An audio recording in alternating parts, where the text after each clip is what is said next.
Bonjour, naba o nyo surtout ya Mama Bijou. Naba o bo pesanga confiance pour s'abonner à Bidor TV, o bo kende na maison de passage na biso o eza na Matongi na Iribu A37. Mama Bijou le bolingo qui est no congé, tozaka na adresse moko, na Matongi na Iribu A37. Contactez nga. L'appartement na biso eza vraiment la talo malamu, to bandi na ba $15 tiko mata na ba $30. Contactez Mama Bijou. Ça la réservation na yo pour la place na yo ya kolala. Mama Bijou le bourse elle a jamais décidé na talo muke au ça la séjour na yo kitoko. Merci. Termination refilmée.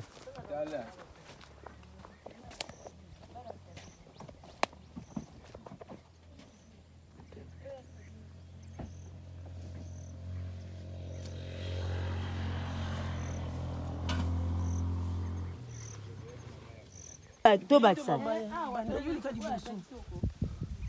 Siko oza kitoko wana lesko na buka oya bino. Mais ya bino siko to buka na liboso o tobakisa. Mais pondu eza kuti. Parce que esi bino pondu to buki te, kuna pena siko kuna to komite. Na sima nga bo buka te muko bo So buka neni? buka. Mama na dina ko yebisa ngai pito ko so organiser kaka boy. Ngala ko yana 6e mois.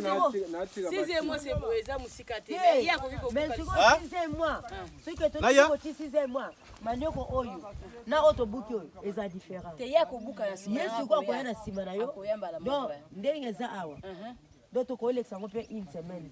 Ndaye ko buka. Aya obuka. Ko na ndenge tozoteka na ezala déjà na baide mama na dina zo ko buka. Aya ndeko buka upo. Nyonso tu ekitsa manioko ndenge mo. Problème eza tazo ya. Na o eza côté kulele.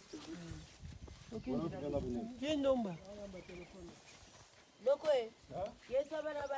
Et surtout, n'oubliez pas de cliquer la cloche de notification qui est juste à côté de abonner pour être notifié à chaque fois que je vais mettre une vidéo sur YouTube.